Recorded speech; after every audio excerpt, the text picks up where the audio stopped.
शुरू करते हैं 1:50 का OI डेटा एनालिसिस। समय भी हो गया है 1:49। मॉर्निंग में जो लेवल्स दिए थे स्टॉक रिलेटेड ऑलमोस्ट सभी में सारे लेवल्स आ चुके हैं, ऑलमोस्ट आ चुके हैं। मतलब कुछ में तो एक्स्ट्रा भी है। जो बड़े टारगेट्स रखे थे वो भी लगभग मिलते हुए दिख रहे हैं।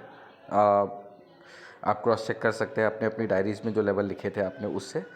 ठीक है, अब यहाँ पे देखेंगे इंडिया विक्स ट्रेड कर रहा है 15.54 पे। ये हमने मॉर्निंग में ही मतलब डिस्कस किया था कि रेड में ट्रेड कर रहा था 14.90 समथिंग इंडिया विक्स, और अब ग्रीन में ट्रेड कर रहा है। तो यहाँ से क्या हो रहा है कि जिस भी ऊपरी लेवल है वहाँ से आपको सेल ऑफ आएगा। 48,900 के नीचे निकले हम तो 48,900 ही अब रेजिस्टेंस रहेगा हमारे लिए। बाकी और भी लेवल्स हैं उनको समझ लेते हैं। इंट्राडे के लेवल डिस्कस करेंगे, ठीक है, क्योंकि पोजिशनल व्यू अभी उतना इम्पोर्टेंट नहीं है। अब बचे हुए समय के लिए देखा जाए तो 49,400 से 49,500 बड़ा रेजिस्टेंस है। मतलब गड़े मुर्दे हैं यहाँ पे रेड में। इसका मतलब ये है कि आप कहीं ना कहीं 49,200, 250 या 300 तक जा सकते हो किसी तेज़ी में, जिसकी संभावना अभी के लिए तो कम लग रही है। ठीक है, 49,000 बड़ा रेजिस्टेंस है, इसको तोड़ पाना थोड़ा मुश्किल है। ठीक है, सेंटिमेंट्स नेगेटिव है, लेकिन साथ ही साथ ये बात भी ध्यान देना ज़रूरी है 48,500 पे गड़े मुर्दे हैं रेड में। इसका मतलब ये कि हम इसके नीचे भी नहीं जाएंगे। तो 48,600, 650 वाली रेंज होगी जहाँ पे आपको प्रॉफिट बुक करके, जो भी आपको पुट दी हुई है, मॉर्निंग में ही शॉर्ट का कॉल दिया था राइट, तो बुक कर सकते हैं आप अपना प्रॉफिट।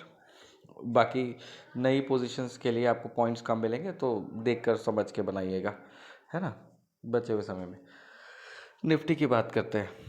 निफ्टी में पोजिशनल व्यू नहीं ले रहे हैं। अभी के लिए क्या माहौल दिख रहा है उसको एक बार देख लेते हैं। ठीक है, फ़िलहाल आप ट्रेड कर रहे हो 22,791 के लेवल पे।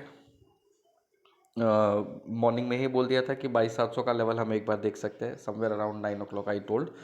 तो 22,500 बचे हुए समय में एक स्ट्रॉन्ग सपोर्ट है, इसको तोड़ के नीचे नहीं जाएंगे आप। यहाँ पे अगर आप 22,700 को के नीचे चलते हैं तो कहीं ना कहीं आप 22,550 से 22,650 वाली रेंज में रुक जाएंगे आज के लिए। ठीक है, अभी आप सेव कहाँ तक है, जो लेवल दिख रहे हैं वो 22,800 के दिख रहे हैं जहाँ पे इमीडिएट सपोर्ट है और 22,850 पे रेजिस्टेंस है। तो कहीं ना कहीं आपकी कोशिश होगी कि 22,800 के ऊपर क्लोज दें आप। ठीक है, बट 850 के नीचे ही दें, इसी रेंज में कहीं ना कहीं क्लोज दें। ठीक है, तो इस चीज़ को फोकस में रखिएगा। ऊपर की तरफ रेजिस्टेंस है 22,850, 900, इसको तोड़ के टिक पाना थोड़ा मुश्किल है।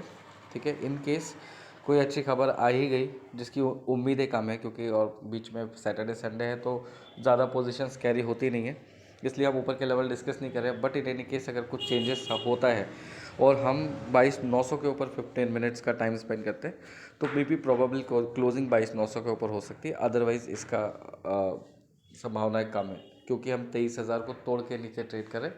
तो निफ्टी में 23,000 अब रेजिस्टेंस वाला लेवल है हमारे लिए, और बैंक निफ्टी में 48,900 रहेगा। इस चीज़ को आपको याद रख के ट्रेड करना है।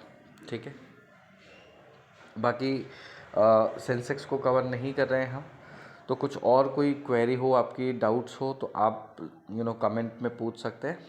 वीडियो के लेवल्स पसंद आते हैं तो इसको लाइक और शेयर करिए, और चैनल को सब्सक्राइब करके बने रहिए ताकि आपका प्यार हमें मिलता रहे और हम भी इस तरह के कंटेंट को आप तक पहुंचाते रहें। अभी के लिए इतना ही।